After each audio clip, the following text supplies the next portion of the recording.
செயல்படுத்தப்படுகிற ஒரு சூழலை உருவாக்குவதற்காக முடிவெடுப்பது என்று வரும்போது காட்சி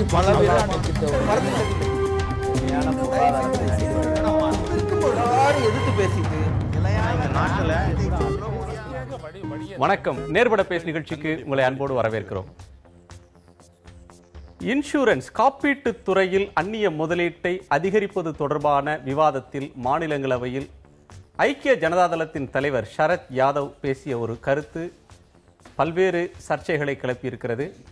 முக்கியத்துவம் வாய்ந்த அந்த மசோதாவின் மீது உரையாற்றும் ஒரு முன்னாள் அமைச்சர், ஒரு மூத்த நாடாளுமன்ற உறுப்பினர், தென்னிந்திய பெண்கள் மாநிறம் கொண்டவர்கள், அழகான உடல் கட்டமைப்பை கொண்டவர்கள், அவர்களுக்கு நடனமாடவும் தெரியும் என்று பெண்களுடைய உடலை, நிறத்தை வர்ணித்து பேசியதை அங்கேயே இன்னொரு மாநிலங்களவை உறுப்பினரான திமுகவின் கனிமொழி கண்டித்து பேசியிருக்கிறார். மிக முக்கியமான விவாதத்தில் பெண்களை பற்றி வர்ணிப்பதும் அதை பற்றி விவாதிப்பதும் தேவையான ஒன்றா என்ற கேள்வி எழுந்திருக்கிறது. ஆனால் மிக பெருவாரியான மாநிலங்களவை உறுப்பினர்கள் ஷரத் யாதவின் பேச்சை ரசித்து மகிழ்ந்ததை நாடாளுமன்ற வீடியோவை பார்க்கிற போது தெரிகிறது. நாடாளுமன்றத்தில் இதுபோன்ற விவாதங்கள் பெண்களை எப்படி நடத்துவது, பெண்களுக்கு எதிரான குற்றங்கள் தவறாக அதிகரித்து கொண்டிருக்கக்கூடிய வேளையில் பெண்களை பற்றிய பார்வை சமூகத்தில் மாற வேண்டும் என்கிற விவாதம் நாடு தழுவிய அளவில் நடந்து கொண்டிருக்கக்கூடிய வேளையில் நாடாளுமன்றத்தில் இதுபோன்று நிறம், உடலமைப்பு, நடனம் இதை பற்றியெல்லாம் பேசுவது பொருத்தமானதுதானா? அவருடைய பேச்சு என்பது ஆணாதிக்க மனநிலையை வெளிப்படுத்துகிறதா அல்லது இயல்பாக பேசிய ஒரு பேச்சு என்று எடுத்துக்கொள்ள வேண்டியதா? விவாதிக்கலாம். நம்மோடு சென்னை உயர்நீதிமன்ற வழக்கறிஞர் திருமதி அஜிதா, பத்திரிகையாளர் திரு ஆர் வெங்கடேஷ், காங்கிரஸ் கட்சியின் திருமதி செல்வி ஜோதிமணி, எழுத்தாளர் திரு மாரி செல்வராஜ். வணக்கம். இதை ஒரு ஆணாதிக்க மனநிலைன்னு பார்க்கிறதா அல்லது ஒரு இயல்பா எல்லோரும் பேசக்கூடிய ஒரு பேச்சு தான், அதை ஒரு லைட்டர் வெயின்ல பேசிட்டார் அப்படின்னு பார்க்கிறதா? ஆணாதிக்க மனநிலை அப்படிங்கிறத வார்த்தையை போட்டது நிறைய பேருக்கு அதுக்கு எதிர்ப்புணர்வு இருக்கும். ஆனால் இயல்பாகவே பேசுவது பெண்களை பற்றி கொஞ்சம் கூர்நோக்கு இல்லாமல், சென்சிட்டிவிட்டி இல்லாமல் அநாகரிகமாக இருக்கிறதுங்கிறது தான் உண்மை. அப்போ இதை ஆணாதிக்கம் அப்படிங்கிற ஒரு வார்த்தையில் போடாமல் அந்த இடத்தில் ஒரு மூத்த பாராளுமன்றவாதி அவருக்கு அந்த இடத்தில் பேச வேண்டிய தேவை என்ன வந்தது? இதே போல ஒரு 15-20 பெண்கள் இருந்து கொண்டு அந்த இடத்தில் ஒரு தேவையற்ற ஒரு விவாத நேரத்தில் ஒரு ஆண்களை பற்றியும் கட்டமைப்பு பற்றியும் உடலை பற்றியும் பேசிக் கொண்டிருந்தால் அது எப்படி ஒரு பொறுப்பற்றத்தனமாக தெரியுமோ அதே செயல்தான் இது அப்படின்னு நினைக்கிறேன். நீங்க எப்படி பார்க்குறீங்க வெங்கடேஷ்? இது அடிப்படையில் இன்னொரு ஒரு பெரிய லார்ஜர் இஷ்யூலேருந்து இதை புரிஞ்சுக்கணும் சார். இது கூருணர்வுன்னு நம்ம சொல்கிறோம் இல்லையா, சென்சிட்டிவிட்டி. இப்போ இது பெண்களை பற்றி மட்டும் நாம் யோசிக்கிறது வேண்டாம். இப்போ நீங்கள் தமிழ்நாடுன்னு இல்லை, இந்தியா முழுசுமே அடிப்படையில் நமக்கு சென்சிட்டிவிட்டி ஒரு பிரச்சனை. அதாவது நீங்கள் எந்த ஒரு விஷயத்தையும் இப்போ நாம் பார்த்து பேசணும், பார்த்து என்ன வார்த்தை சொல்லணும், எதுக்காக சொல்லணும், இது அடுத்தவங்க மனசை புண்படுத்துமா, இதை சொல்கிற வார்த்தைகள் சரியானதா அப்படின்னு நம்ம சின்ன வயசுலேருந்து பெரியவங்க வரைக்கும் யார்கிட்டையுமே அந்த கூருணர்வுன்னு நம்ம சொல்லணும், இன்சென்சிட்டிவிட்டி தான் மிக அதிகமாக இருக்கு. இப்போ இதை வெறும் பெண்கள் இஷ்யூவா மட்டும் நான் இதை பார்க்கல. இப்போ இவர் மிகப்பெரிய ஒரு ராஜ்யசபால இருக்கக்கூடிய, அதாவது அறிவார்ந்த சபைன்னு நாம சொல்லக்கூடிய ஒரு இடத்துல ஒருத்தர் இப்படி பேசுறாரு அப்படின்னா நாம எப்படி இதை புரிஞ்சுக்கணும் அப்படின்னா அவருக்கு இன்சென்சிட்டிவிட்டி இருக்கா, அப்போ எங்கேருந்து அதான் இன்சென்சிட்டிவிட்டி வருது அப்படிங்கிறதும் அது எந்த சமூகத்தினுடைய எல்லாருடைய வெளிப்பாடாக தான் இந்த இன்சென்சிட்டிவிட்டி இருக்கிறதாகவும் நம்ம புரிஞ்சுக்கணும். அப்போ நம்ம அட்ரஸ் பண்ண வேண்டியது மச் லார்ஜர் இஷ்யூ. அது இன்சென்சிட்டிவிட்டிங்கிற ஆன் த ஹோல் நம்ம சமூகத்தினுடைய எல்லா இடத்துலையும் பரவி இருக்கக்கூடிய, குழந்தைகள்ல இருந்து பெரியவர்கள் வரைக்கும் பரவி இருக்கக்கூடிய ஒரு இன்சென்சிட்டிவிட்டியை தான் நம்ம ஹேண்டில் பண்ணணும். தென்னிந்திய பெண்களை பாராட்டும் விதமாக சொன்னார் அப்படின்னு எடுத்துக்கொள்ள கூடாதா அப்படின்னு சொல்லக்கூடிய வாய்ஸும் இருக்கு. இல்ல, அது ரெண்டு விதமா பிரிக்கலாம். அவர் இன்னொரு கேள்வியும் கேட்டிருக்காரு, இதோட உங்க கடவுளே கருப்பாத்தான் இருக்காரு, நீங்க எதுக்கு மேட்ரிமோனியில வெள்ளையா பெண் வேணும்னு கேக்குறீங்க அப்படின்னு. இந்த வாதங்கள் நானோ அஜிதாவோ பல வருஷமா நாங்க வச்சுட்டு இருக்கிற வாதம் தான். நீங்க வெள்ளையா 5 அடி 6 அங்குலம், ஏன் இன்னொரு 7 அங்குலமோ 4 அங்குலமோ இருந்தா என்ன இது போகுது? ஸோ இந்த மாதிரியான விஷயங்கள், ஹோம்லியான வேலைக்கும் போகிற பெண்கள் வேணும் அப்படிங்கிற ஒரு மேட்ரிமோனியல் இஷ்யூவும் சரத் யாதவ் அங்க தொட்டிருக்காரு. ஆனா இஷ்யூ என்னன்னா, நீங்க ஒரு குறிப்பா வந்து ஒரு காலங்காலமா வந்து பாராளுமன்றத்துல விவாதிக்கப்படுற விஷயங்கள்ல ஒரு மிக முக்கியமான இன்சூரன்ஸ் பில் வருது. அது ஒரு பகுதி ஆதரிக்கிறாங்க, ஒரு பகுதி அது கன்சர்ன் இருக்குது. கனிமொழி அப்ஜெக்ட் பண்றப்ப நான் லைட் எல்லா பாராளுமன்ற விவாதங்களும் சீரியஸா இருக்க வேண்டியது இல்ல, லைட்டா இருக்கலாம்னு சொல்றாரு. அப்ப லைட்டானா நீங்க வேற ஏதாவது பேசிட்டு போங்க, ஏன் பெண்களை பத்தி மட்டும் பேசணும்? அது ரெண்டாவது, இப்ப அவர் சொல்ற மாதிரி வந்து இது ஒரு ஆண் பெண் சார்ந்த விஷயம் மட்டும் இல்ல. இந்த மாதிரியான தொடர்ந்து அரசியல் இருக்கிறவங்க கிட்ட இருந்து கட்சி வேறுபாடு இல்லாம இந்த மாதிரியான விஷயம், வினய் கட்டியார் சொன்னதை நம்ம பார்த்தோம். மத்திய பிரதேஷ்ல வந்து பாலியல் வல்லுறவுக்கு பெண்களே காரணம்னு சொன்னார். அது என்ன ஷாக்கிங்னா, நிர்பயாவோட இந்தியாஸ் டாக்டர் வீடியோல அதை வந்து ஒரு பாலியல் வல்லுறவு செய்த குற்றவாளி ஒரு மந்திரி என்ன சொன்னாரோ அதை சொல்றாரு. இங்க இடைவெளிகள்ங்கிறது வந்து ரொம்ப சுருங்கிக்கிட்டு இருக்கு. அதே நேரம் இந்த இந்தியாஸ் டாக்டர் டாக்குமெண்ட்ரி வந்தப்ப அவங்க சொல்ற மாதிரி இந்த ஆணாதிக்கம்ங்கிற இடத்துல வந்தப்ப பெரும்பகுதி சோசியல் மீடியாவில் அவுட்ரேஜ் வந்து பெண்கள் கிட்ட மட்டும் இல்லை, இளைஞர்கள் கிட்டவும் இருந்தது. பெரும்பகுதி இளைஞர்கள் வந்து அந்த படத்தை தடை செய்யக்கூடாது அப்படின்னு சொன்னாங்க. இது ஒட்டு மொத்தமா ஒரு ஆணாதிக்க வரையறைக்குள்ள கொண்டு வர வேண்டிய இன்னைக்கு இந்தியா மாறிக்கிட்டு இருக்கு. இந்த மாதிரி பழமையான இப்போ ஒரு யூத் இதை சொன்னாருங்கிற மாதிரி எங்கேயும் காணோம். ஒரு யங் எம்பிஸோ இல்ல வந்து ஒரு அரசியலையே வேறு தளங்கள்ல இருக்கிறவங்களோ அப்படி சொன்னதா எங்கேயும். நீங்க பாத்தீங்கன்னா ஒரு மூத்த அரசியல்வாதிகள் இந்த மாதிரி பெண்களுக்கு எதிராக ஒரு உடல் சார்ந்து, நிறம் சார்ந்து, அழகு சார்ந்து, அதே மாதிரி அவர் சொல்ற மாதிரி அறிவார்ந்த சபைகள்ல வந்து இதுதான் பேசுறதுக்கான விஷயமா இருக்குது. அப்படிங்கிறப்ப ஒரு ஜெனரேஷன் இஷ்யூ இதுல இருக்குமோன்னு எனக்கு தோணுது. ஒரு தலைமுறை இடைவெளி தான் அதற்கான பிரச்சனை. அவரே இளைஞராக இருந்தா இப்படி பேசியிருக்க மாட்டார். இளைஞர்கள்ட்ட என்ன போக்கு, பெண்களை பற்றிய பார்வை, சமூகத்தை பார்க்கிற பார்வையில மாற்றம் வந்துருச்சுன்னு ரொம்ப பாசிட்டிவா நீங்க சொல்றீங்க. அப்படி ஒரு எண்ணம் வந்திருக்கா மாறிச்சு? நான் இதை எப்படி முதல்ல இதை சொல்லிடுறேன். நான் ரொம்ப இயல்பாக தான் இதை எடுத்துக்கிட்டேன், பெருசாக பதட்டம் அடையலை இந்த பேச்சுக்கு. என்னென்னு கேட்டிங்கன்னா, ஆணாதிக்கத்தோட அதிகபட்ச கொடூரங்கள் நம்ம தொடர்ச்சி சந்திச்சுக்கிட்டு இருக்கோம். ரொம்ப சமீபத்தில் வந்து ஆணாதிக்க மனோநிலை என்ன அப்படிங்கிறத இப்போ கடைசியாக வந்து அந்த டாக்குமெண்ட்ரி கூட இயல்பாக எடுத்துக்கிட்டீங்க. இதை இயல்பாக ஏன் எடுத்துக்கிட்டேன் அப்படின்னா, அவர் அது பேச வந்த விஷயம் என்ன அப்படின்னா, ஒரு கருப்பு வெள்ளை அப்படிங்கிறதுக்கான காரணம் என்ன சொல்லுவாங்க, வெள்ளை மோகம்னு ஒன்று சொன்னார். அதோட மொழி கரெக்டான எனக்கு நான் புரிஞ்சுக்கிட்ட அளவுக்கு அவர் வேற ஒரு விஷயத்த சொல்றதுக்காக முனைந்தார், அதை குறித்து பேச வந்தார். அப்போ நம்மளோட எப்பவுமே ஒரு சுவாரஸ்யத்துக்காக சில விஷயங்கள் பேசும்போது தொடர்ச்சியாக நமக்கு புரிகிற மாதிரி உடனே எல்லாரையும் போய் சேரணும் அப்படிங்கிறதுக்காக சில விஷயங்கள் நம்ம பேசுவோம். அந்த மாதிரி மனநிலையில் அவர் வந்து கருப்பு வெள்ளை, இப்போ வந்து வெள்ளை மோகம் அப்படின்னு நம்மகிட்ட இருக்கு அப்படிங்கிறதுக்காக இந்திய இளைஞர்கள்ட்ட முதலீட்டை ஈர்க்கிறத ஒரு வெள்ளைக்கார மோகம் அப்படின்ற ஒன்றோட ஓமையா பார்க்கிறார். அதற்காக பெண்களை வர்ணித்துதான் அந்த பெண்களோட உடல், அவங்களுடைய நிறம், இதை சொல்லித்தான் அதுல ஒரு சுவாரஸ்யத்தை கூட்ட முடியும். அது மூலமா தான் அதை வந்து மக்கள்கிட்ட எளிதா சொல்ல முடியும்னு சொல்றது. பெரும்பாலும் சுவாரஸ்யம் மட்டும் சொல்ல வரல, அவர் ரொம்ப இயல்பா அது என்ன அப்படின்னா இவ்வளவு பதட்டம் அடையதுக்கான, ஏன்னா 2 நாளைக்கு முன்னாடி 4 நாளைக்கு முன்னாடி அந்த டாக்குமெண்ட்ரியோட ஆணாதிக்க மனநிலையை தடுத்து நிறுத்தின கவர்மெண்ட் அதை தடை செஞ்சு வச்சிருக்கோம். அப்போ அதை தடை செஞ்சதுக்காக எல்லாம் வெளிப்படையாக நடந்த ஒரு விஷயத்த, எல்லாத்துக்கும் வெளிப்படையாக தெரிஞ்ச விஷயத்த கவர்மெண்ட்டே எடுக்க அனுமதிச்சு அதை தடை செஞ்சு வச்சிருக்கு. அதுக்கப்புறம் இவர் பேசினது நம்ம பதட்டம் அடையும் அப்படின்னா எனக்கு அந்த அளவுக்கு பதட்டம் அடையலை. ஏன்னு கேட்டீங்க அப்படி காரணம் அப்படின்னா, ரொம்ப பேசிக்காக என்ன அப்படின்னா, அவர் வேற ஒரு விஷயத்தை நிறுவ வந்தார். அவர் சொல்ல வந்த விஷயம் வேற, அது அது வார்த்தைகள் பயன்படுத்தின வார்த்தைகள் வேற அப்படின்னு நான் நினைக்கிறேன். எதை நிறுவறதுனா கூட தம்பி சொன்னாரு, சுவாரஸ்யத்துக்காக பேசுறாரு, அப்படித்தான் அவரும் சொல்றாரு. சுவாரஸ்யத்துக்காக கூட பெண்களை, குறிப்பா நாங்க தான் கிடைச்சுமா தென்னிந்திய பெண்களை வர்ணிச்சு பேசணுமான்னு கேக்குற. சுவாரஸ்யமா அறிவுபூர்வமா கூட பல சுவாரஸ்யமான விவாதங்களை நம்ம கேட்டு நிறைய வார்த்தைகளை அவர் பயன்படுத்தினார். இல்ல நிறம் மட்டும் பேசிட்டு இருக்கோம், நிறைய வார்த்தைகளை பயன்படுத்தினார். அவர் அதுல ஒன்னு சொன்னாரு, நான் யோசிச்சேன் அது என்ன அப்படின்னா, நான் எதுக்காக அதை யோசிச்சேன் அப்படின்னா, அந்த டாக்குமெண்ட் எடுத்த டைரக்டர் வந்து அவங்க வந்து ஒரு வெள்ளை பெண், அதனால அனுமதி கிடைச்சுன்னு சொன்னார். அப்போ நான் என்ன நினைச்சேன் அப்படின்னா, அதே அந்த பாலியல் பலாத்காரம் நடந்த அன்னைக்கு தூத்துக்குடியில் ஒரு சாதாரண ஒரு பெண் பாலியல் பலாத்காரம் செய்யப்பட்டுச்சு. அந்த பெண்ணை பத்தி யாருமே பேசல. அப்போ வெள்ளை நாங்க பேசணும் இல்ல, புஷ்பா பற்றி நாங்க வந்து பேசணும், மீடியா பேசணும், நீங்க புதிய தலைமுறை பேசிச்சு. ஆனா மக்கள் பேசினாங்கல்ல, மக்கள் வெளிப்படையா போராடல, யாருமே இறங்கி பெரிய போராட்டங்கள் நடக்கல. நான் தூத்துக்குடியில தான் வரேன், அந்த ஊர்ல கிட்டத்தட்ட அதே ஊரை சார்ந்தவனா, நான் அந்த ஊர் கிட்டத்தட்ட அதே என் ஊரை சார்ந்த பெண் தான் அந்த பெண்ணு. அப்போ ரொம்ப அதிர்ச்சியாக இருந்துச்சு எனக்கு. தலைநகரத்தில் நடந்தால் இவ்வளோ விஷயம் நடக்குது. அந்த பொண்ணு ஒரு மருத்துவக் கல்லூரி மாணவி, அதோட லைஃப் ஸ்டைல் வேற, நைட்டுக்கான் போயிருக்கு அப்படிங்கிற நிறைய விஷயங்கள் இருக்கு. அவர் லைஃப் ஸ்டைல வேற, அது பெரிய கிளர்ச்சியை ஏற்படுத்தியிருக்கு, பெரிய விஷயங்களை ஏற்படுத்தியிருக்கு. ஒரு ஸ்கூலுக்கு போன காலையில் நார்மலாக ஸ்கூலுக்கு போன ஒரு பெண் பாலியல் பலாத்காரம் செய்யப்பட்டிருக்கு. அது ஒரு பெரிய அதிர்ச்சியை உண்டாக்கல. அந்த குற்றவாளி யாருமே சந்திச்சு போய் என்ன உனக்கு ஏன், என்ன மனநிலை என்ன, ஏன் இப்படி நடந்துக்கிட்டு அப்படின்னு யாருமே கேட்கல. அப்போ இது ஃபோக்கஸ் ஆன அளவுக்கு அது ஃபோக்கஸ் ஆகலை அப்படின்னு நான் முடிவு பண்ணிக்கிட்டேன். அப்போ லைஃப் ஸ்டைல் ஒன்று இருக்கு, இது எல்லாமே வேற ஒரு விஷயம், ரெண்டுக்கும் வித்தியாசம் இருக்குன்னு நான் நம்பினேன். அதைத்தான் இவர் சொல்ல வராரா அப்படின்னா ஒரு யோசனை எனக்கு ஓடிச்சு. அவரோட மொழிபெயர்ப்பு அவர் பேசுனதை கேட்கும்போது அப்படி தோணுச்சு எனக்கு. என்னன்னு சொன்னா, ஒரு பெண்களை பற்றி இப்படி ஒருவர் சொல்லுவது எவ்வளவு இயல்பாக மாறி இருக்கு அப்படின்னு சொன்னா இதை விட பெரிய பெரிய விஷயமெல்லாம் நடக்குது, நாம் இதை பெருசா எடுத்துட்டு பேசுறதா அப்படிங்கிற ஒரு நியாயமான ஆதங்கம் தான் அவருடைய பேச்சுல இருந்து நான் நினைக்கிறேன். அப்படின்னா என்ன ஆயிடுச்சுன்னு சொன்னா, ஒரு பெண்ணை வந்து ரோட்ல போட்டு ஒரு போலீஸ்கார அப்பா மிதிப்பதோ இல்லாட்டா வந்து இந்த மாதிரி சரத் யாதவ் வந்து பேசுறதோ இதெல்லாம் ஒரு சாதாரண விஷயம். ஒரு குற்றவாளியும் ஒரு வழக்கறிஞராக ஒருத்தர் இருக்கிறவரும் என் வீட்டு பொண்ணை நான் போய் கொளுத்திடுவேன்னு சொல்றதும், பெண்கள் மீதான வன்முறையும் அவர்களை சல்லி காசாக பயன்படுத்தும் ஒரு சாதாரண ஒரு மனநிலையும் ரொம்ப மண்டி போய் விட்டதுனால ஒண்ணுக்கு ஒண்ணு கம்பேர் பண்ண ஆரம்பிச்சிட்டோம்.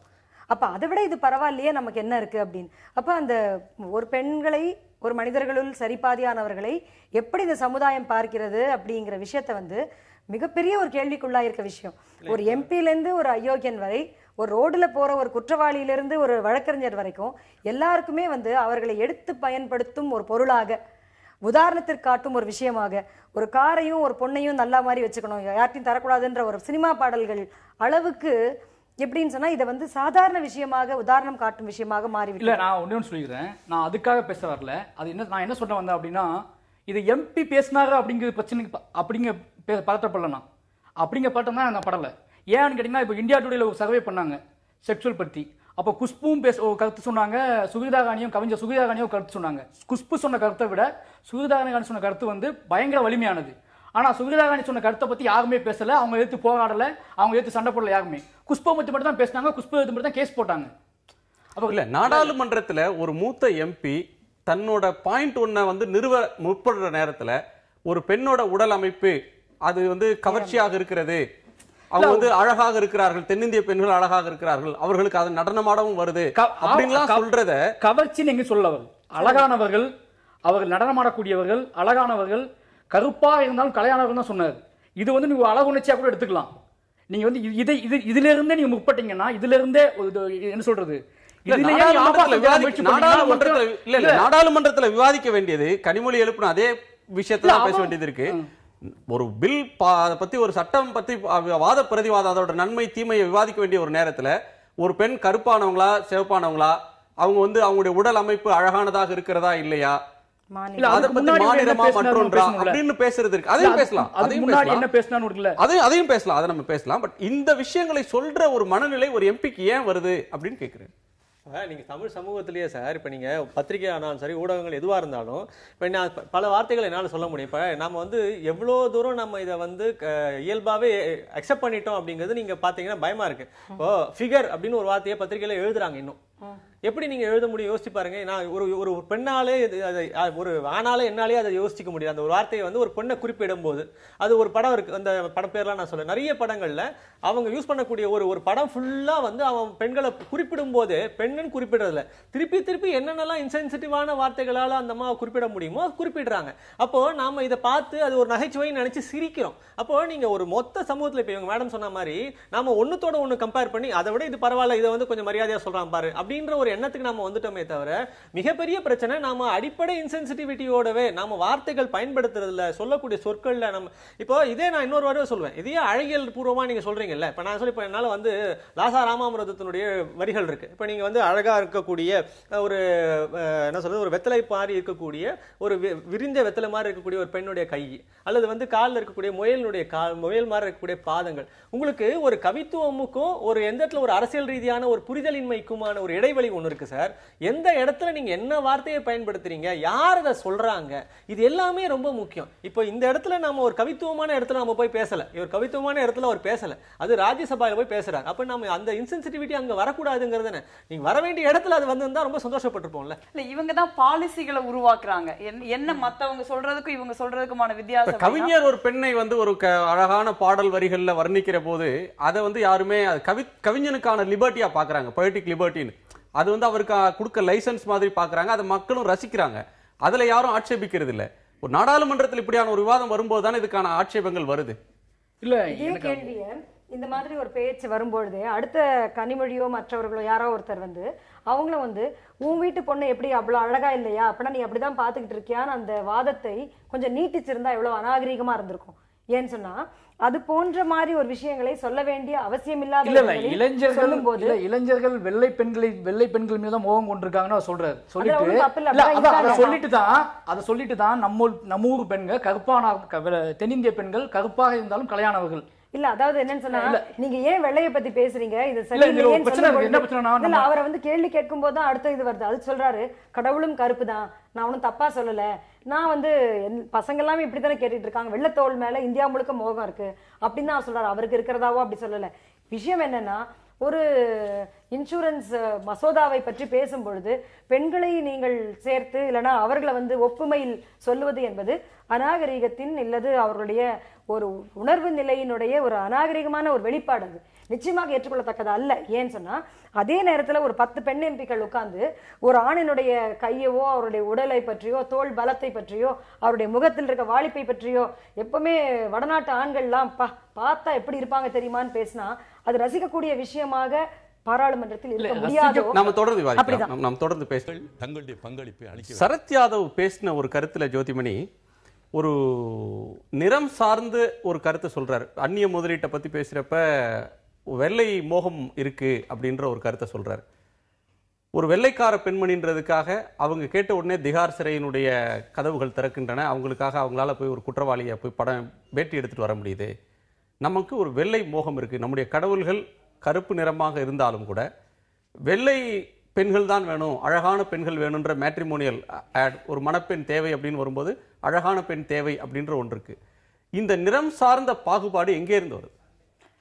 இல்ல, இந்த நிறம் சார்ந்த பாகுபாடு வந்து ஆரம்பத்திலிருந்து இது வரல. நம்ம ஒரு சங்க இலக்கியமோ அந்த மாதிரி ஒரு 2000 வருட பாரம்பரியமிக்க ஒரு தமிழ் சமூகத்துல இந்த மாதிரி நிறம் சார்ந்த உடல் சார்ந்த பாலினம் சார்ந்த வித்தியாசங்கள் வந்து ரொம்ப லேட்டா தான் வர ஆரம்பிக்குது. மேபி லாஸ்ட் அது 1980களில் எப்போ எல்பிஜின்னு சொல்லக்கூடிய லிபரலைசேஷன், பிரைவேட்டைசேஷன், குளோபலைசேஷன் வந்ததோ அப்போ வெளிநாட்டில் இருக்க மற்ற நிறுவனங்களும் கூட இந்தியாவிற்குள் வரலாம்னு சொல்லும் பொழுது அவங்களுடைய விளம்பரங்கள் அவர்களுடைய மூலதனத்தை பெருக்குவதற்கான வழின்னு சொல்லும்போது எது அங்கே வந்து ஒரு இல்லாமல் இருக்கிறதோ அதை காண்பித்து பண்ணுவது அப்படின்னு. இப்போ நீங்க ஒரு விளம்பரம் பார்த்தீங்கன்னு சொன்னா நம்முடைய 90களில் இது வருது. 90களில் தான் நீங்க வந்து தாராளமயம் ஃபேர் அண்ட் லவ்லி விளம்பரம்ன்றது அதுக்கு முன்னாடி இருந்தே இருக்கு. அப்பதான் அந்த சமயத்துல நீங்க பாத்தீங்கன்னா ஒரு சரிவு இருக்கு. ஒன்னு சொல்லிக்கிறேன். நான் நினைச்சேன் நான் ஏன் அப்படி இயல்பானதுன்னு பேச ஆரம்பிச்சேன் அப்படின்னா அது காரணம் என்ன அப்படின்னா இந்த நிறம்ங்கிற வார்த்தை பயன்படுத்தினால தான்.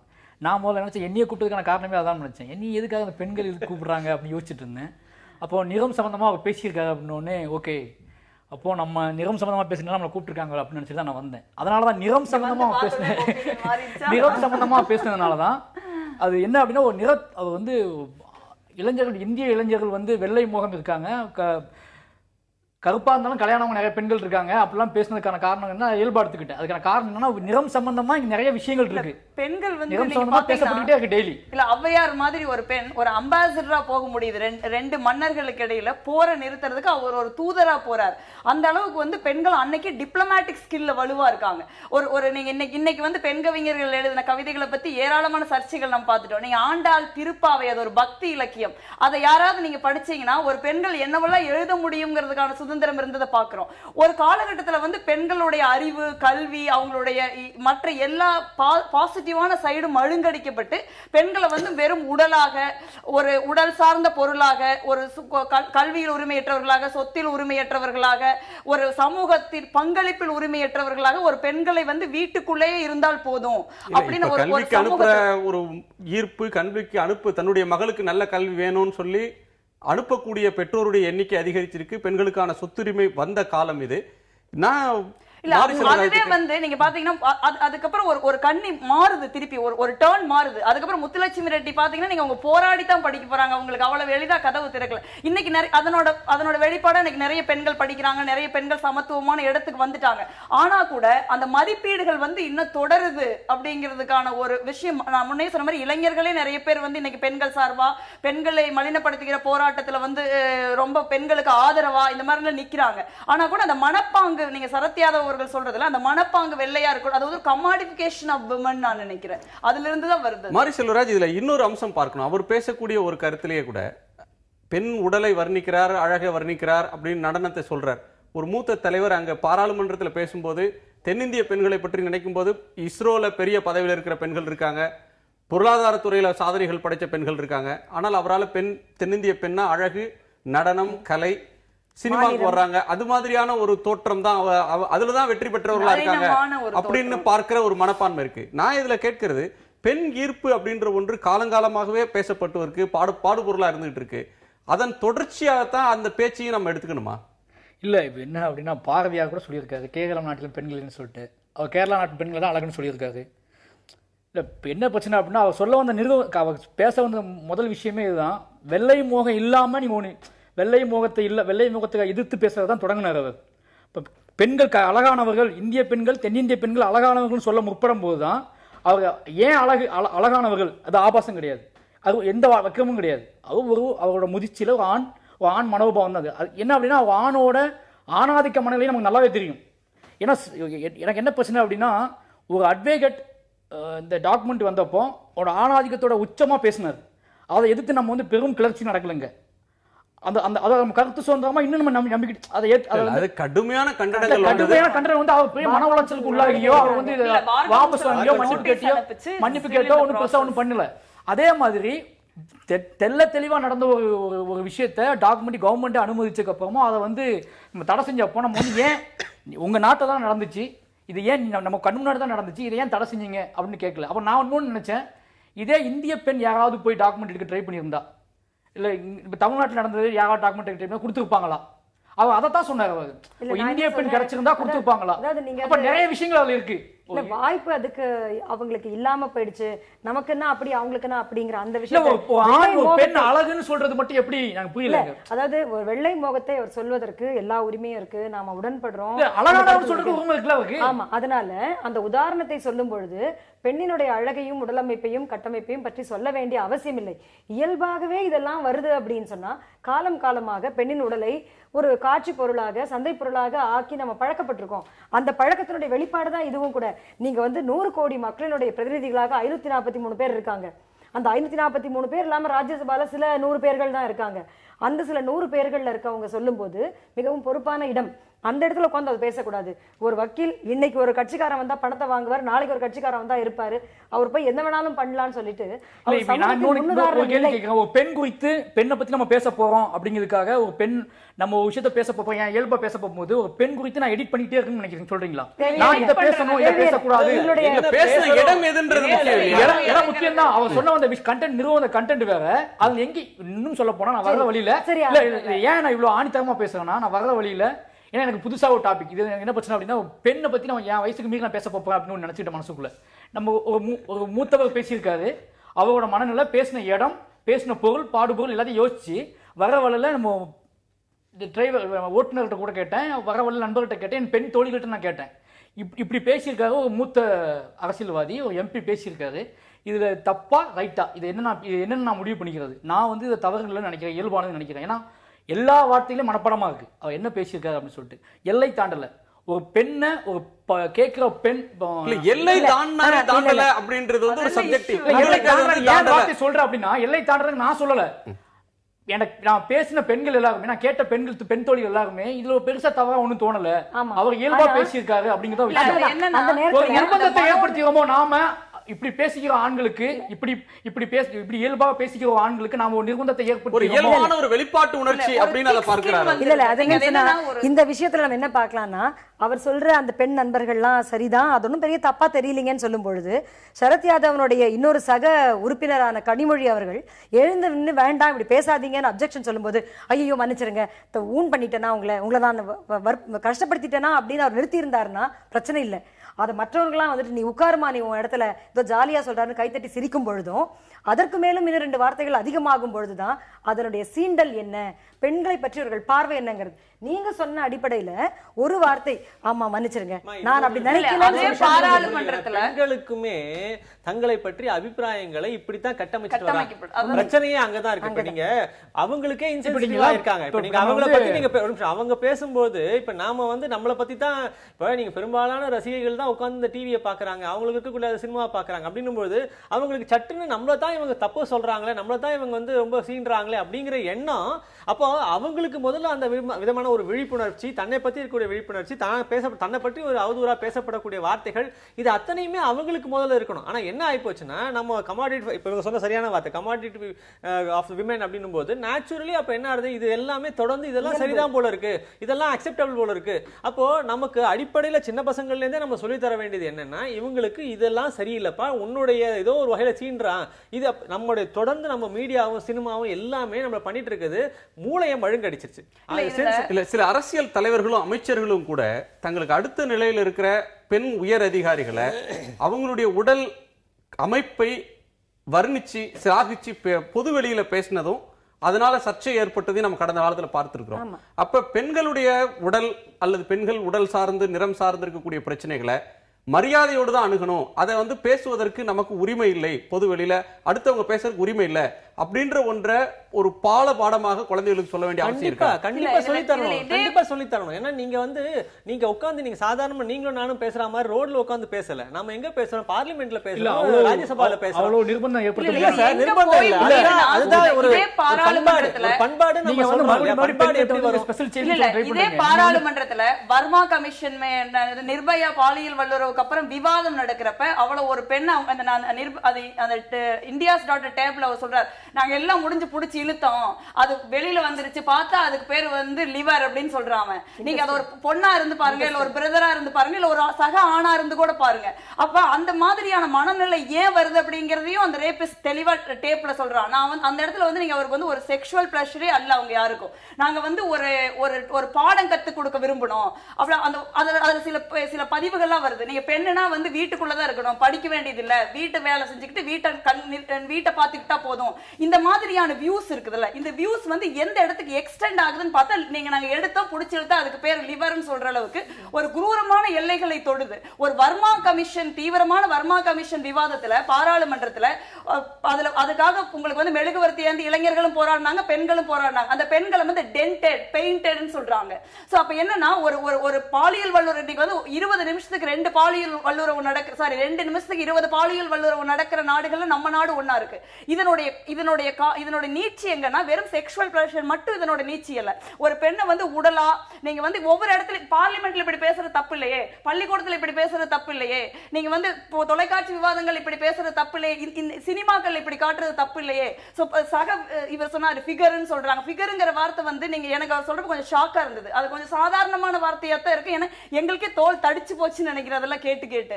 சோ இப்ப இதனோட நீட்சி வந்து பெண்களை வந்து தொடர்ந்து வந்து அப்ஜெக்டிஃபை பண்ணுது. இன்னைக்கு நிறைய இளைஞர்கள் வந்து மாற தயாரா இருக்காங்க, மாறுறாங்க. இன்னைக்கு வந்து ஒரு எங்க அப்பா காலகட்டத்தில் வந்து எங்க அம்மா மட்டும்தான் வேலை செய்யணும், அப்பா எங்க போறேன்னு சொல்லிட்டு கூட போக மாட்டாங்க. ஆனா இன்னைக்கு இளைஞர்கள் வந்து மனைவியை வந்து ஓரளவுக்கு சமமா நடத்துற போக்கு இருக்கு, மாற முயற்சி பண்றாங்க.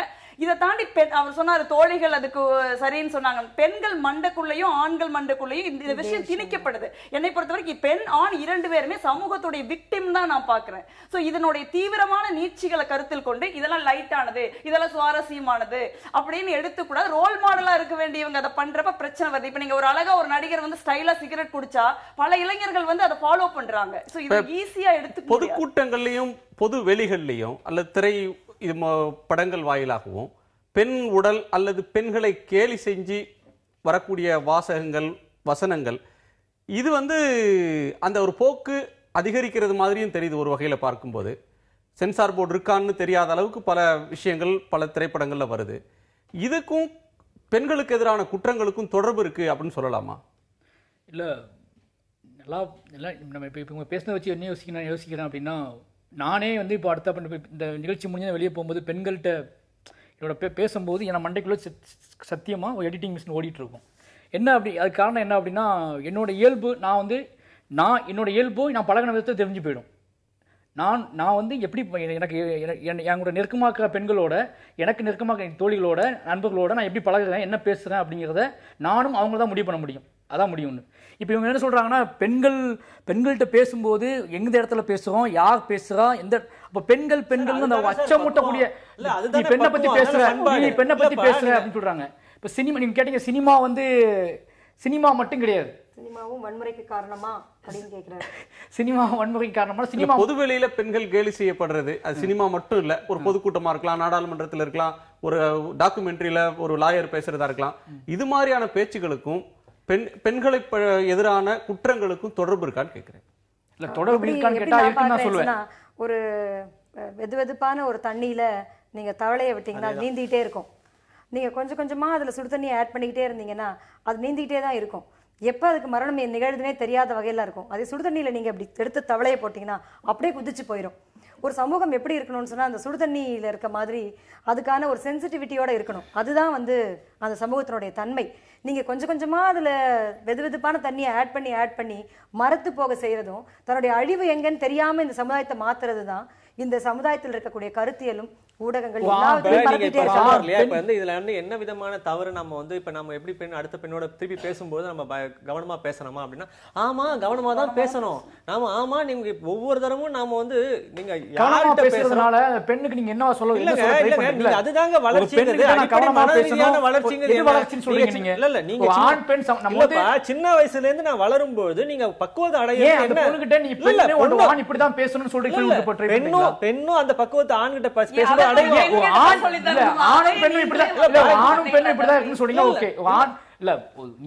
நீ ரெண்டு பேருமே நார்மல், ரெண்டு பேருமே சமம்னு சொன்னா ஓகே. ஒரு பெண்ணிட்ட ஆண் பேசும்போது இப்படிதான் பேசணும். ஆண் பேசும்போது ஆணும் பெண்ணும் சமம். அவங்களும் ஒரு சக மனுஷி. அவங்கள ஒரு வெள்ளையாவோ கருப்பாவோ டஸ்கியாவோ பார்க்க வேண்டாம். ஏதோ ஒன்னு இருந்து போறாங்க.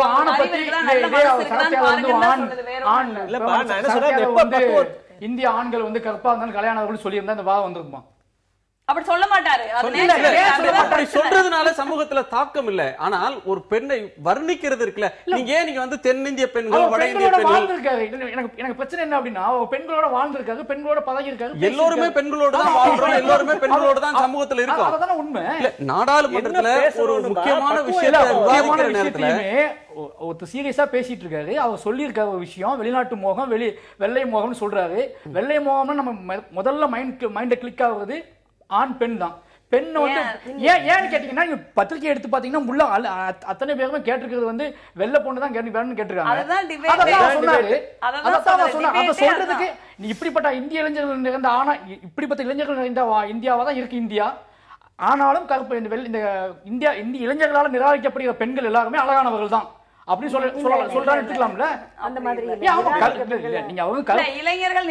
சமூகத்தோட போக்கு அதுதான், அதைத்தான் அவர் எதிரொலிக்கிறார் அப்படின்னா அதை எதிரொலிக்கிறது தான் ஒரு அரசியல் தலைவரோட வேலையா, அல்லது மாத்துறதுக்கான நல்ல சிந்தனைகளை சொல்ற ஒரு அவசியம் அவருக்கு இருக்கா இல்லையா? இல்ல ஒரு விஷயத்தை பேசும்போது அதை பற்றி மட்டும் தான் பேசணும். அவர் எம்பியா இருந்தாலும் இந்த விஷயத்தை அப்படி இடையில எந்த வார்த்தையும் பயன்படுத்தக்கூடாது. அவரோட இயல்புல அவர் பார்த்த மனிதர்கள், அவர் நானே இருக்கேன்னு வச்சுக்கோங்களேன், நான் வெளியிருந்து வரோம்னா நான் பார்த்த மனிதர்கள் இப்போ டிரைவரை பத்தி பேசினா யாரை பத்தி நான் பேசுவேன். அவர் அந்த ஒரு மனநிலையில இன்னும் அவர் மனநிலையை நீங்க கேள்வி கேட்கறீங்க.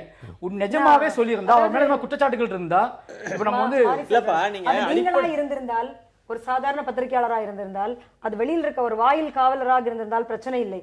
அவர் ஒரு தேர்ந்த படுத்த ஒரு அரசியல்வாதி, பெஸ்ட் பார்லிமெண்டரி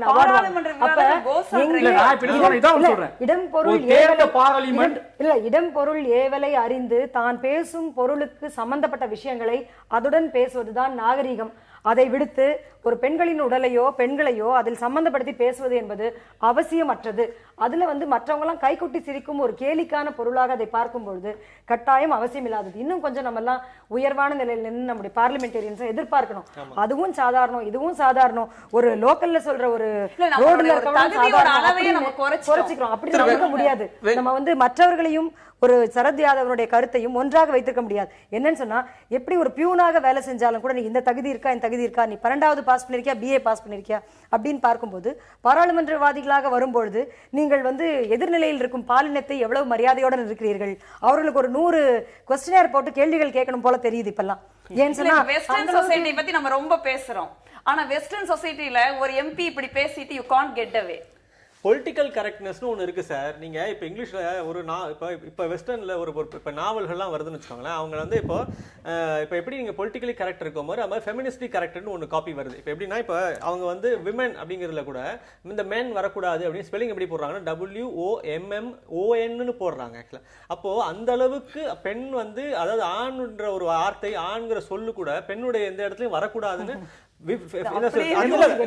அந்த அளவுக்கு ஆமா ஃபெமினிஸ்டிக் எடிஷன்ஸ் வருது. அந்த அளவுக்கு கவனத்தோட அது இன்னொரு எக்ஸ்ட்ரீம் இல்லங்க. நீங்க கவனம் நீங்க ஏன் புரிஞ்சுக்க மாட்டேங்கிறீங்க? அது வந்து அதாவது நான் உங்களை கம்ப்ளீட்டா ஒதுக்கி வைக்கல, ஆனா நான் என்னக்கான ஒரு காப்பியை நான் உருவாக்குறேன் அப்படின்னு அவங்க இறங்குறாங்க. அந்த அளவுக்கு ஒரு ஸ்பேஸ் கூட கொடுக்கலாம் சொல்றாங்க. இல்ல அந்த ஸ்பெல்லிங்ல என்ன வருதுன்னா இப்ப காலங்காலமா நம்ம மிஸ்டர்னு போடுறோம், ஆனா பெண்ணுக்கு வரப்ப கவனமா மிஸ் அல்லது மிஸ்ஸஸ்ன்னு போடுறோம். சோ அப்ப வந்து ஒரு ஆணுக்கு திருமணம் அக்செப்டபிள் ஆயிடுச்சு இல்ல, திருமணமான பெண்ணுக்கும் எம்எஸ் போடலாம்ன்ற ஒரு அணுகுமுறை நடைமுறை வர்றதுக்கு இந்த மாதிரியான இது ஒரு எக்ஸ்ட்ரீம் நீங்க சொல்றதுனால நான் சொல்றேன். இப்ப இது ஒரு காலகட்டத்துல இவங்க எம்எஸ்ன்னு எழுத ஆரம்பிச்சப்ப இதே மாதிரி ஒரு கேள்வி அங்க இருந்தது, என்ன இவங்க எம்எஸ்ன்னு போட. இப்ப இன்னைக்கு கூட பாத்தீங்கன்னா நீங்க படித்தவர்கள் பெரிய நீங்க பாராளுமன்ற உறுப்பினர்கள் மத்தியில நம்ம எம்எஸ்ன்னு எழுதுறப்ப ஏன் எம்எஸ்ன்னு எழுதுறீங்கன்னு கேக்குறாங்க. அவங்க மிஸ்ஸஸ் தான், அது வந்து அவங்க தப்பா கேக்குறாங்கன்னு நான் நினைக்கிறேன். அவங்களுக்கு தெரியல, அதனால கேக்குறாங்க. இது ஒரு ப்ராசஸா தான் நடக்குது. இந்த இப்ப தம்பி கேட்டா அப்படி நீங்க வந்து பெண்ணுக்கு சொல்லி கொடுக்குறீங்களா, பெண்ணுக்கு சொல்லி கொடுக்க வேண்டியது ஆணுக்கு சொல்லணும். இது வந்து ஒரு ஆணுக்கு எதிராக பெண்ணையும் பெண்ணுக்கு எதிராக ஒரு ஆணையை நிறுத்தி ஒரு சமூகத்துல வந்து ஒரு சமூகம் நல்லா வாழ்ந்துட முடியாது.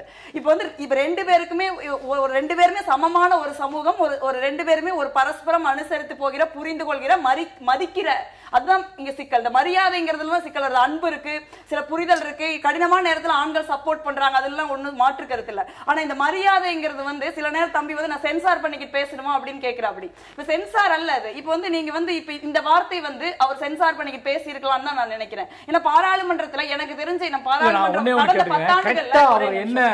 பாராளுமன்றத்துல நீங்க வந்து நீங்க முன்னையே சொன்ன மாதிரி ஒரு பெண்கள் வந்து ஒரு பெண்களுடைய சாதனைகளை பத்தியோ இல்ல போர்க்களத்தில் இன்னைக்கு பெண்கள் நிக்கிறாங்க, விமான ஓட்டியா இன்னைக்கு பெண்கள் இருக்காங்க, பல ஈவன் சாதாரண உங்களுக்கு வந்து ஒரு அமைப்பு சாரா தொழிலாளரா இருக்கிற பெண்கள் வாழ்க்கையில எத்தனையோ பெயின் இருக்கு. இப்ப எல்லாத்தையும் தாண்டி வந்து பெண்கள் வந்து இந்தியாவுடைய கட்டமைப்புல அவங்க சொன்னபடி 91 அதுக்கு முன்னாடி இந்தியாவுடைய கட்டமைப்புல இந்தியாவுடைய பெருமிதத்துல பெண்களுக்கு வந்து ஈக்குவல் பங்கு இருக்கிறத மறுக்க முடியாது. அதை பத்தின விவாதங்கள்லாம் நடந்துட்டு இது ஏதாவது நடந்தா நம்ம வந்து நம்மளும் பேசுறோம் அவங்களும் பேசுறாங்க, அந்த மாதிரியான விவாதங்களே நடக்கிறது இல்ல. பெண்களை பத்தின விவாதங்களே உடல் சார்ந்து, நிறம் சார்ந்து, பாலினம் சார்ந்து ஒரு இந்த மாதிரியான கமர்ஷியல் ஆங்கிள் இருக்கிறதுனால இது என்ன மாதிரி ஆட்களை கன்சர்ன் பண்ணுது. சரி வெங்கடேஷ், இதுல இன்னொரு அம்சம் இருக்கு. அதாவது ஒரு பொது புத்தியில சமூகத்தோட பொதுவான உளவியல்ல கருப்பா இருந்தா அது தாழ்வு அப்படின்னு நினைக்கிறது மாதிரி எந்த வகையிலும் தாழ்வு இல்லைன்னாலும் அவங்களே தங்களை தாழ்வா கருதி கொள்ள உங்களை மாதிரி நான் கலர் இல்லை அப்படின்னு சொல்றது மாதிரியான சிந்தனையை சமூகம் அல்லது ஊடகங்கள் அவங்க மூளையில ஏத்திருக்காங்க. இப்போ நிறத்தின் அடிப்படையில் ஒருத்தங்க சிகப்பு கருப்பு இது அழகு அது அழகு இல்லை அப்படின்ற எண்ணத்துக்கு ஏன் வர்றாங்க? அடிப்படையில் நமக்கு ஒரு பெரிய ஒரு கவர்ச்சி ஒன்று இருக்குது சார். நீங்கள் எப்போ பார்த்தாலும் திருப்பி நம்ம ஆரிகார்ட்லேருந்து வந்து சின்னதாக குழந்தை பிறந்த உடனே என்ன சொல்லுவாங்க, நல்ல வெள்ளை வெளியேன்னு இருக்குது குழந்தை அப்படின்னு ஆரம்பிப்பாங்க. நான் சொன்னேன், இது வெள்ளை வெளியேன்னு இருந்தால் அது குழந்தையா நல்லபடியாக இருந்தால் ஆரோக்கியமாக இருந்தால் போறாதா அப்படி.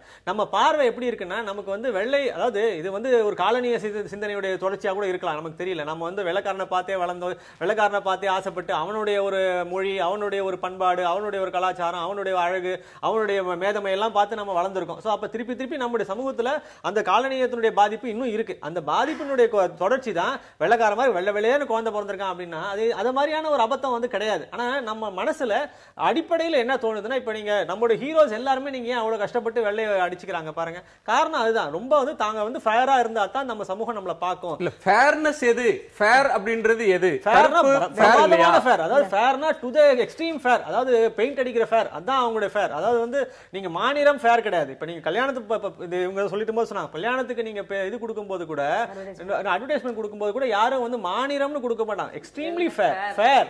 அப்ப நீங்க என்ன அர்த்தம், அரவிந்த் சாமி மாதிரி மாப்பிள்ளை வேணும் அப்படின்னு சொன்ன பேச்சுகள் பல இடங்கள்ல நீங்களே கூட கேட்டிருந்திருப்பீங்க.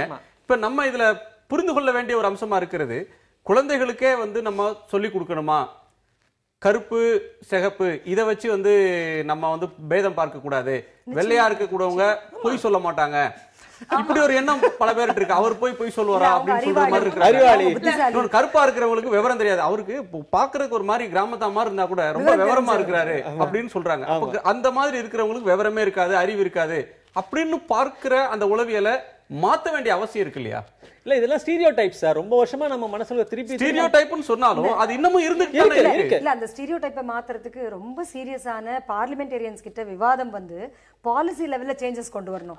You should never depict a girl or a boy in fair colour, அதாவது அவங்க வெள்ளையானவர்களாக நீங்க விளம்பரத்துல காட்டாதீங்கன்னு. நீங்க வந்து இந்தியாவினுடைய அரசு விளம்பரங்கள்ல மிக சமீப காலத்துல தான் வந்து நார்த் ஈஸ்ட், தென் மாநிலங்கள் இப்படி எல்லாம் வரும். அதற்கு முன்னாடி நீங்க பாத்தீங்கன்னா ஒட்டுமொத்தமா எல்லாமே அப்படி இருக்கும். ஆனாலும் இன்னைக்கும் நீங்க எல்லா விளம்பரமும் ஆண்களுடைய ஜட்டி பனியன் விளம்பரம், ஆண்களுடைய முகப்பூச்சு விளம்பரம், ஆண்களுடைய வாசனை திரவியங்கள், இது அத்தனைக்கும் வெள்ளை பெண்கள் வராங்க. என்ன அர்த்தம்னா காலங்காலமா இதை சொல்றோம், நீங்க கமாடிஃபை பண்றீங்கன்னு.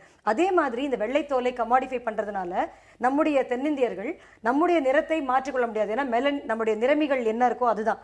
அதை மாற்றிக்கொள்ள முடியாத இடத்துல 20,000 கோடி ரூபாய்க்கு ஒரு காலாண்டுல விற்பனை பண்றாங்க. இது ஒரு மார்க்கெட்டுடைய ஒரு வேலை. இந்த சந்தையினுடைய அயோக்கியத்தனத்தை நம்முடைய அரசு ஏற்றுக்கொள்கிறது.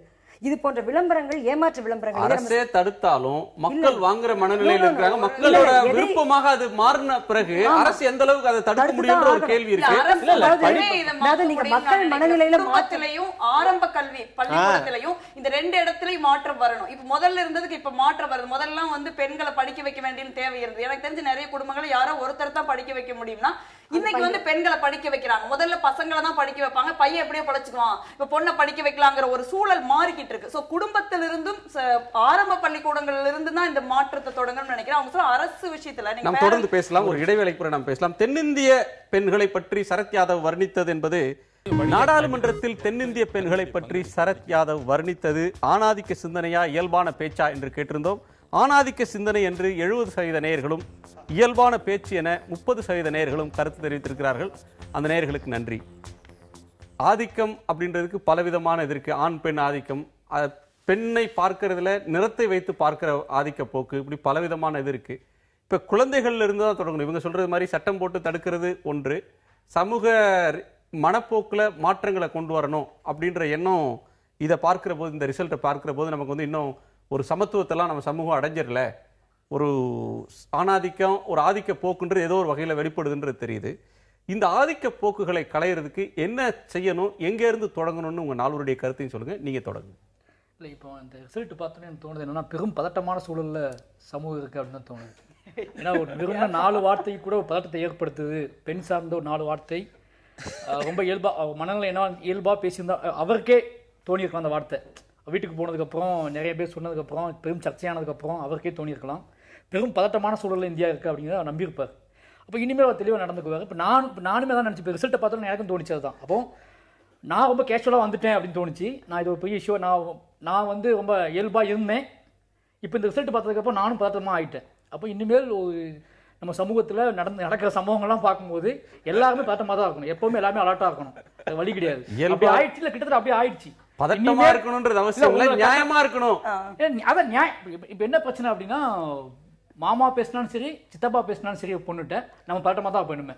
மாமாவாக இருக்கட்டும், அண்ணனாக இருக்கட்டும், தம்பியாக இருக்கட்டும், அப்பாவாக இருக்கட்டும், ஒரு பெண்ணோட பேசும்போது நீ வந்து கருப்பாக இருந்தாலும் அழகாக இருக்கடா, நீ டான்ஸ் ஆட அழகாக இருக்கடான்னு ஒரு பொண்ணுகிட்ட சொல்லும் போது கூட அவன் வந்து யோசிச்சு தான் சொல்லணும். வழி கிடையாது. அப்படிப்பட்ட சூழலை நம்ம லைஃப் ஸ்டைல் உருவாக்கிடுச்சு. அதெல்லாம் மாற்றமே கிடையாது. உங்களோட நிறைவு கருத்து என்ன? இல்ல, தம்பி சொல்றது வந்து பார்த்தா எனக்கு பப்ளிக் ப்ரெஷர் ரொம்ப முக்கியம்னு தோணுது. ஏன்னா சமூகத்துல நான் அதான் சொல்ல வந்தேன், அதை மைனாரிட்டியா இருக்க நீங்க அந்த கருத்து வந்து போக மாட்டேங்குது. இப்ப நிறைய பேர் சேர்ந்து சொல்றப்ப அந்த நியாய உணர்ச்சியே வந்து நிறைய பேர் சேர்ந்து சொல்றப்பதான் வலுப்படுது. எதுக்குமே நான் வந்து ஒரு கும்பல் சொல்றது மெஜாரிட்டேரியன் ஆங்கிள் சொல்ல, இப்ப நிறைய பேர் வந்து நம்ம மாத்திக்கணும் அப்படின்னு கருத்துக்கு வலிமை கிடைக்கிறது. அப்ப அது வந்து அவங்க சொல்ற மாதிரி ஒரு லெவல்ல அரசாங்கம் இருந்தாலும் பெரிய லெவல்ல வந்து சமூகத்தோட பொது புத்தியில இருந்தா நீங்களும் நானும் உருவாகல. ஒன்னே ஒன்று சொல்லி பாட்டுதான், 2 வார்த்தை தான். இவங்க 3 பேருமே அந்த ரிசல்ட்டுக்காக சந்தோஷப்பட முடியாது.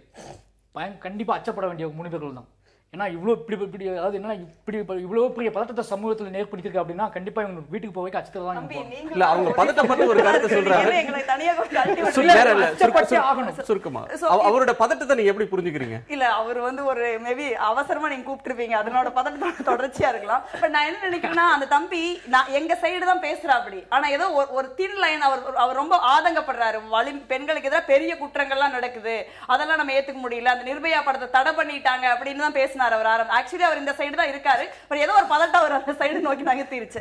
பட் விஷயம்னா ஆரம்பத்திலிருந்தே நீங்க உரையாடல்கள் ரொம்ப முக்கியம். இப்ப இந்த மாதிரியான கருப்பா இருக்கிறவங்க நல்லவங்களா இருக்க மாட்டாங்க, வெள்ளையா இருக்கிறவங்களுக்கு தான் அறிவு இருக்கும், அவங்க தான் அழகா இருப்பாங்க, இல்ல இவங்க இந்த மாதிரியான மதிப்பீடுகள் இருக்குதல்ல, இது வந்து ஒரு உரையாடல்ல இருந்தா உருவாகுது. குடும்பத்துல, பள்ளிக்கூடத்துல, சமூகத்துல இந்த உரையாடல்களை மாற்றி அவங்களும் வந்து ஒரு சாதாரண மனுஷிதான், சக மனுஷிதான், ஒரு ஆணுக்கு இருக்கிற ஒரு திறமைகள் மாதிரி பெண்ணுக்கு இருக்குது, ஒரு ரெண்டு பேரும் ஒரு உடலா, ஒரு பாலினமா, ஒரு கலரா பிரிக்காம ஒரு சக மனுஷியா பிரிச்சு மரியாதையோடும் அன்போடும் பாக்குறப்ப அது மாறும். அது வீட்டுல இருந்தும் பள்ளிக்கூடத்துல இருந்தும் தொடங்கும். எல்லோரும் ஒரு நிறை, எல்லோரும் சமம், எல்லோரும் இந்தியர் அப்படின்ற ஒரு நிலைமை வர்றதுக்கான சில இதை சொல்றாங்க. உங்களுடைய நிறைவு கருத்து சுருக்கம். ஒன்றும் இல்லைங்க. இப்போ இது வந்து அடிப்படை கல்வித்துறையிலேருந்தே தான் இது ஆரம்பிச்சிருக்கு. இப்போ ஏற்கனவே நான் வந்து கடந்த ஒரு 20-25 ஆண்டுகளாக நான் பதிப்புத்துறையிலையும் நான் இருக்கேன். ஆங்கில பதிப்புத்துறை, இங்கே தமிழ் பதிப்புத்துறையில இருக்கேன். நீங்க பாத்தீங்கன்னா வெளிநாட்டிலிருந்து வரக்கூடிய புத்தகங்களும் நான் பார்க்குறேன், இந்தியாவில் தயாரிக்கப்படக்கூடிய பள்ளிக்கான புத்தகங்களும் பார்த்திருக்கேன். என்னன்னா முன்னாடிலாம் வெறும் வெள்ளத்தோல் இருக்கக்கூடியவங்க தான் திருப்பி படங்கள்ல வருவாங்க. இப்போ நீங்க ரொம்ப கான்சியஸா நீங்க ஒரு கருப்பு தோல் இருக்கக்கூடியவங்களுடைய படங்களையும் இந்தியாவுடைய பாட புத்தகங்கள்ல பாத்தீங்கன்னா ஒரு மாநிலமான இப்பதான் வண்ண பிரிண்டிங் வந்த பிற்பாடு நீங்க மாநிலமான குழந்தைகள். இப்போ இந்த மாதிரியான வண்ணத்திற்கான ஒரு பிரிவினை கிடையாதுங்கிறது நீங்க பள்ளி கல்வியிலேருந்தே ஆரம்பிக்க வேண்டிய ஒரு விஷயம். இப்போ நம்முடைய தமிழ்நாடு பாடநூல் நிர்வாகத்தினுடைய புத்தகங்களை பார்த்தீங்கன்னாலும் அந்த ஒரு கான்சியஸா செய்யறாங்க. இதுதான் சரியான ஆரம்பம். அதாவது அந்த குழந்தை மனசுலயே நீங்க வந்து வண்ணத்திற்கான, நிறத்திற்கான பிரிவினை கிடையாதுங்கிறத நீங்க ஓவியங்கள் மூலமாகவும் அதோட போடக்கூடிய கதைகள் மூலமாகவும் தான் நீங்க கொண்டு போய் சேர்க்கணும். அது சரியா நடந்துட்டு இருக்கு. சுருக்கமா என்னன்னு சொன்னா, இந்தியாவில் இருக்கக்கூடிய ஒரு கருத்து மதிப்பீடுகளை மாற்ற வேண்டிய அவசியம் இருக்கு. பொது புத்தியில வெள்ளை பற்றியும் கருப்பு பற்றியும் இருக்கிறத கட்டாயமாக மாற்றணும்னு ஒரு அரசியல் தீர்மானம் ஒன்று இருக்கணும். அப்படிதான் இருக்க முடியும். இப்போ நம்மெல்லாம் உட்காந்து பேசிட்டு திரும்பி போகிறது, கலைஞ்சு போகிறத விட இந்த செய்தி ஊடகத்திலும் கூட இனிமேல் வட இந்திய, தென்னிந்திய, மேற்கிந்திய, கிழக்கு இந்தியாவை சேர்ந்திருக்க மக்கள்லாம் கூட வரணும் அப்படிங்கிற அடிப்படையில் நாம் வந்து தென்னிந்தியர்களுடைய நிறத்தையும் பிரதிபலிக்கிற மாதிரி எல்லா விஷயங்களும் மாறணும். ஒருவர் அதை துவங்கினால் சில இடங்களில் மாற்றங்கள் வரும். நிச்சயமாக அரசியல் ரீதியான முடிவெடுத்து எல்லா இடங்களிலும் இதற்கான ஒரு மாற்றத்தை கொண்டு வரணுங்கிறது அவசியம். இந்த சென்சிட்டிவிட்டி வந்து அவர் சொன்ன மாதிரி பதற்றம் வந்து ரொம்ப நல்லது. ஏனென்றால் யாரோ ஒருவர் கலகம் செய்கிறார்கள் என்கிற ஒரு அச்சம் ஏற்படும் பொழுது அவரவர்கள் சரியாக நிற்பதற்கும் அவரவர்கள் தங்கள் சிந்தனையை சரிப்படுத்திக் கொள்வதற்கும் வாய்ப்பு ஏற்படும். மிக்க நன்றி உங்களுடைய நால்வருடைய வருகைக்கும் கருத்துக்கும். மீண்டும் சந்திப்போம். நன்றி, வணக்கம்.